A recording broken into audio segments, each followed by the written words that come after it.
Hello everyone, welcome back. Class 11th. Today we are going to discuss about the respiration in plants. Okay, ये हमारा नया chapter है आपका plants में respiration. So what is the respiration? Respiration क्या होता है? As we know that respiration is the life process. Okay, it is a life process. Life processes क्या होती हैं आपकी? जो लाइफ को सर्वाइव करने के लिए नेसेसरी जो प्रोसेसेस होती हैं आपकी, जो एक आपका लिविंग ऑर्गेनिज्म परफॉर्म करता है, उनको आपका लाइफ प्रोसेसेस बोला जाता है. And the respiration is one of them. Respiration उनमें से एक है आपका. ठीक है. इन द सिंपल टर्म्स हम क्या बोल सकते हैं? आपका respiration is the process of the exchange of the gases and the oxidative breakdown of the food material. जैसा कि हमें पता है आपका डाइजेशन होता है. डाइजेशन के बाद क्या होता है? आपका जो फूड होता है, आपका डाइजेस्टेड फूड होता है, वो आपका बॉडी में स्टोर हो जाता है. ठीक है, यूटिलाइज हो जाता है आपका, और जो आपका यूटिलाइज नहीं होता है वो आपका स्टोर हो जाता है. और जब हमें आपकी एनर्जी की रिक्वायरमेंट होती है, तब वो फूड क्या होता है? आपका ब्रेकडाउन होता है. उसके ब्रेकडाउन से आपका एनर्जी आपका लिबरेट होती है. आपका एटीपी के फॉर्म में आपका एनर्जी आपका लिबरेट होती है, और वही एनर्जी हम क्या करते हैं? आपका यूज़ करते हैं. तो रेस्पिरेशन एक आपका वाइटल प्रोसेस है आपका. So in the scientific language आपका रेस्पिरेशन को कैसे एक्सप्लेन किया जा सकता है? Respiration is the process of breaking of the carbon carbon bond of the complex compound. ठीक है. अब वो कह रहा है कि respiration is the process in which there is the breaking of the carbon and carbon bonds. ठीक है, of the complex compound through the oxidation within the cell. ठीक है, ऑक्सीडेशन के थ्रू हो रहा है आपका, यानी कि ऑक्सीजन की रिक्वायरमेंट होगी. And this process lead to the release of the considerable amount of the energy. और जब आपका जो फूड मटेरियल होता है, आपका कॉम्प्लेक्स फूड मटेरियल होता है, आपका कॉम्प्लेक्स फूड के जो आपके कार्बन कार्बन बॉन्ड आपके टूटते हैं, जैसे कार्बोहाइड्रेट के टूटेंगे आपका, तो उससे आपका एनर्जी क्या होगी? आपकी लिबरेट होगी. ठीक है, और उस एनर्जी का क्या होगा? आपका यूज़ होगा आपका अदर वाइटल प्रोसेसेस के लिए, इवन रेस्पिरेशन के लिए भी होगा आपका. सो it is to be noted that the site of the breaking down of the complex compound और molecules to yield the energy cytoplasm and the mitochondria. तो जो आपका रेस्पिरेशन की जो प्रोसेस होती है वो आपका साइटोप्लाज्म में और आपका माइटोकॉन्ड्रिया में क्या होती है? आपकी कंप्लीट होती है. आपकी साइटोप्लाज्म जो होता है आपका, इसमें ग्लाइकोलिसिस की प्रोसेस होती है. रेस्पिरेशन की जो प्रोसेस होती है उसके स्टेप्स होते हैं. आपका ग्लाइकोलिसिस होता है, आपका क्रैप साइकिल होता है. ग्लाइकोलिसिस होगा आपका. ठीक है, ग्लाइकोलिसिस के बाद आपका क्रैप साइकिल होगा. तो जो ग्लाइकोलिसिस होता है वो आपका साइटोप्लाज्म में होता है, और जो क्रैप साइकिल होता है वो किस में होता है? आपका माइटोकॉन्ड्रिया में होता है. ठीक है, तो इसके बारे में हम आगे डिटेल में पढ़ेंगे. तो जो ग्लाइकोलिसिस होता है उसमें आपका ऑक्सीजन की रिक्वायरमेंट नहीं होती है, लेकिन जो आपका क्रैप साइकिल होता है आपका, वहाँ पर को आपका ऑक्सीडेटिव क्या होता है? आपका फूड का क्या होता है? आपका ब्रेकडाउन होता है. उसके लिए हमें ऑक्सीजन की रिक्वायरमेंट होती है. Now next topic is that respiratory substrate. अब रेस्पिरेटरी सबस्ट्रेट के आपका सिंपल टर्म्स में हम बोल सकते हैं the food material which undergo the oxidative breakdown. यानी कि रेस्पिरेशन के टाइम पे, during the respiration, the food material which undergo, जो आपका अंडर किसके अंडर जाएगा? आपका ऑक्सीडेटिव ब्रेकडाउन के अंदर जाएगा, उसको आपका रेस्पिरेटरी सबस्ट्रेट बोला जाएगा. तो यहाँ लिखा भी आपका the compounds that are utilised और oxidised during the process of the respiration is called the respiratory substrate. यानी कि रेस्पिरेशन के टाइम पे जो फूड मटेरियल आपका ब्रेक डाउन होगा उसको ही आपका रेस्पिरेटरी सबस्ट्रेट बोला जाता है. And mainly carbohydrate are the use as a major respiratory substrate. Mainly आपका कार्बोहाइड्रेट होता है, आपका रेस्पिरेटरी सबस्ट्रेट होता है आपका. बट इसके अलावा आपका सब स्पेसिफिक कंडीशन में क्या होता है? प्लांट्स के केस में आपका प्रोटीन्स हो गए, आपके फैट हो गए, लिपिड हो गए, आपके ऑर्गेनिक एसिड्स हो गए, ये भी आपका रेस्पिरेटरी सबस्ट्रेट की तरह क्या होते हैं? आपके यूटिलाइज होते हैं. तो सिंपल सा आपका the substances, or we can say that the compounds that are utilized or oxidized during the process of the respiration are known as the respiratory substrate. Now next point आता है आपका ATP, the energy currency of the cell. ATP के बारे में हमें पता है. what is the full form of the ATP? ATP की फुल फॉर्म होती है आपका एडिनोसिन ट्राइफॉस्फेट. ठीक है, एडिनोसिन ट्राइफॉस्फेट इसका आपका फुल फॉर्म होता है आपका. सो during the process of the oxidation of the food within a cell, all the energy contained in the respiratory substrate is not released free into the cell or in a single step. Simple है, आपका जो जितनी भी energy आपका food material में store है वो आपका एक सिंगल स्टेप में आपका रिलीज नहीं होती है, एकदम से आपका सेल में फ्री नहीं हो जाती है आपका. Instead it get released in a series of slow step-wise reaction controlled by the enzyme and is trapped as the chemical energy in the form of the ATP. और ये क्या होता है? आपका बहुत सारे आपके एंजाइम्स होते हैं जिनके थ्रू आपका स्टेप बाय स्टेप क्या होता है? आपका एनर्जी आपका रिलीज होता है, और आपका एक केमिकल जो एनर्जी होता है वो ट्रैप हो जाता है आपका किसके फॉर्म में? आपका ATP के फॉर्म में. ATP का फुल फॉर्म होता है आपका एडिनोसिन ट्राइफॉस्फेट. जब आपका ADP आपका इनऑर्गेनिक फॉस्फेट और एनर्जी के साथ आपका क्या होता है? आपका कंबाइन होता है, तब आपका ATP का क्या होता है? आपका फॉर्मेशन होता है आपका.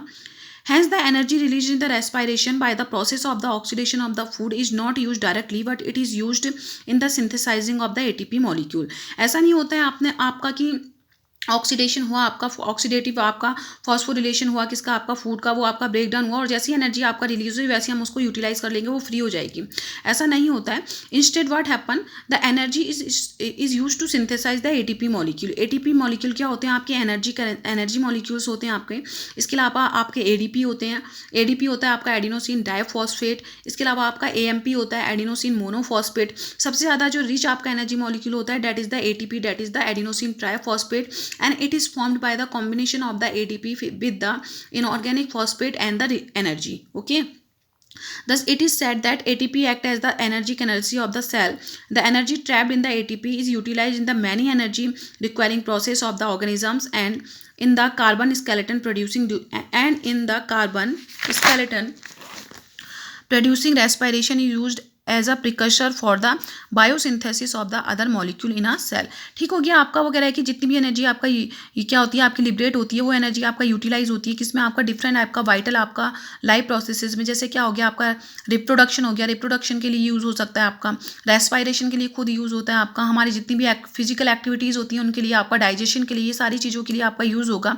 और जो क्या होता है आपका, जो आपका स्केलेटन होता है, आपका जो कार्बन मॉलिक्यूल्स होते हैं आपके, वो किस में यूज़ होते हैं, आपका biosynthesis of the other molecule in a cell. और साथ में आपका दूसरे बायो मॉलिक्यूल के सिंथेसिस में भी आपका इस एनर्जी का क्या होता है, आपका यूटिलाइजेशन होता है आपका।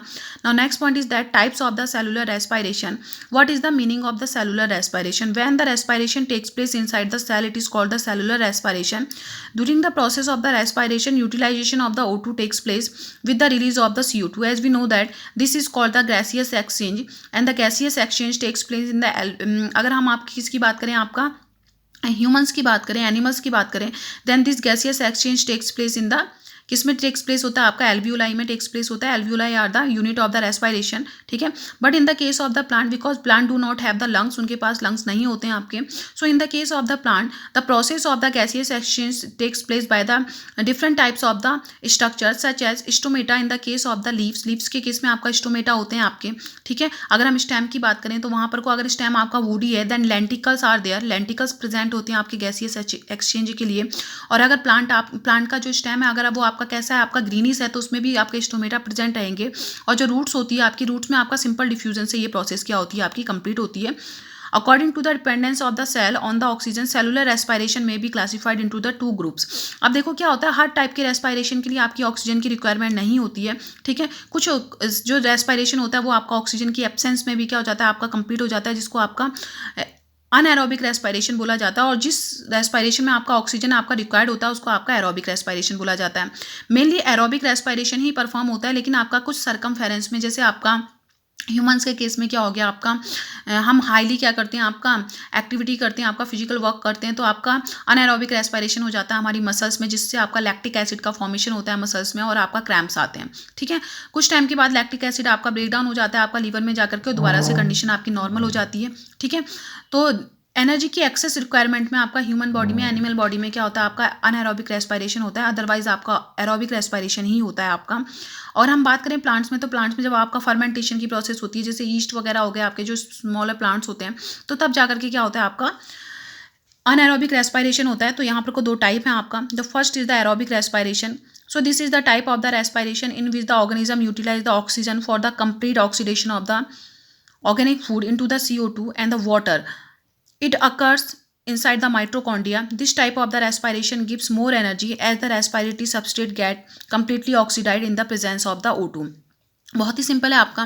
When the process of the respiration takes place in the presence of the oxygen, जब आपका रेस्पायरेशन की प्रोसेस आपका ऑक्सीजन की प्रेजेंस में होगी, यानी कि जो आपका फूड का जो ऑर्गेनिक फूड है उसका ब्रेक डाउन हो रहा है आपका किसमें, आपका ऑक्सीजन की प्रेजेंस में। ठीक है। तब इस प्रोसेस को आपका एरोबिक रेस्पायरेशन बोला जाता है। And the aerobic respiration completes in the mitochondria. ये कहाँ कंप्लीट होती है, आपका माइटोकॉन्ड्रिया के अंदर कंप्लीट होती है आपकी। And during the aerobic respiration क्या होता है, आपका the food material is completely break down. Food material का आपका कंप्लीटली ब्रेक डाउन होता है आपका, और जो आपका एंड प्रोडक्ट फॉर्म होते हैं वो आपका CO2 और आपका वाटर फॉर्म होता है। ठीक है। और इसमें आपका बहुत ज़्यादा अमाउंट में क्या होती है, आपकी एनर्जी लिबरेट होती है आपकी, क्योंकि कंप्लीट आपका फूड का क्या होता है, आपका ब्रेक डाउन होता है आपका। So this is the main आपका रेस्पायरेशन हो गया आपका। Now second one is the anaerobic respiration. So the kind of the respiration which takes place in the absence of the oxygen, यानी कि जब आपका ऑक्सीजन की एब्सेंस में ही आपका फूड मटेरियल आपका ब्रेक डाउन होगा आपका, तो उसको आपका अनएरोबिक रेस्पायरेशन बोला जाता है। And the anaerobic respiration, during the anaerobic respiration the food is incompletely break down, आपका जो फूड होता है वो आपका इनकम्प्लीटली क्या होता है, आपका ब्रेक डाउन होता है आपका, ठीक है। कभी लैक्टिक एसिड का फॉर्मेशन होता है इसमें, कभी क्या होता है आपका अल्कोहल का फॉर्मेशन होता है आपका, ठीक है।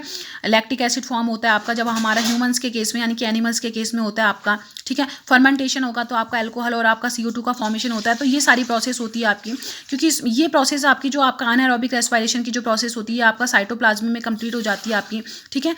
और इसमें आपका बहुत ही लिटिल अमाउंट में क्या होता है आपका क्या रिलीज़ होगा, आपका एनर्जी का रिलीज़ होता है आपका, ठीक है। बहुत ही लिटिल अमाउंट में क्या होती है आपकी एनर्जी रिलीज़ होती है, क्योंकि आपका इनकम्प्लीट आपका फूड का ब्रेकडाउन होता है आपका, ठीक है। सो ये हो गया हमारे दो टाइप के आपके रेस्पायरेशन। अब नेक्स्ट है आपका mechanism of the respiration.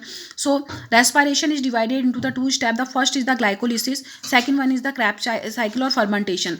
Glycolysis is the common for both aerobic and anaerobic. Glycolysis की जो प्रोसेस होती है जिसमें ग्लूकोज आपका पायरुविक एसिड में आपका ब्रेकडाउन होता है, तो इसमें क्या होता है आपका ये कॉमन प्रोसेस होती है, चाहे आपका एरोबिक रेस्पायरेशन हो या फिर आपका अनएरोबिक रेस्पायरेशन हो। And this type of the process takes place in the cytoplasm, में आपका साइटोप्लाज्म में होती है आपकी, ठीक है। इसको आपका EMP पाथवे भी बोला जाता है आपका। और इसमें क्या होते हैं आपके बहुत सारे आपके स्टेप्स इन्वॉल्व होते हैं, आपके केमिकल रिएक्शंस होती हैं आपकी, ठीक है। 10 स्टेप्स में ये क्या होती है प्रोसेस आपकी कंप्लीट होती है आपकी। दूसरा होता है आपका क्रैब साइकिल। क्रैब साइकिल आपका एरोबिक रेस्पायरेशन का पार्ट होता है, ये आपका माइटोकॉन्ड्रिया में होगा, ठीक है। तो अगर आपका रेस्पायरेशन आपका एरोबिक होगा तो पहला स्टेप आपका ग्लाइकोलिसिस होगा, दूसरा आपका क्रैब साइकिल होगा। लेकिन अगर आपका अनएरोबिक होगा तो पहला स्टेप आपका ग्लाइकोलिसिस होगा, दूसरा स्टेप क्या होगा आपका फर्मेंटेशन होगा आपका, ठीक है। जो आपका अनएरोबिक रेस्पायरेशन का क्या होता है आपका पार्ट होता है आपका, ठीक है। और ये भी आपका साइटोप्लाज्म में क्या होता है आपका कंप्लीट होता है। तो ये आपका बेसिक था आपका किसके बारे में, आपका रेस्पायरेशन के बारे में। नेक्स्ट वीडियो में हम डिस्कस करेंगे आपका ग्लाइकोलिसिस के बारे में। ओके।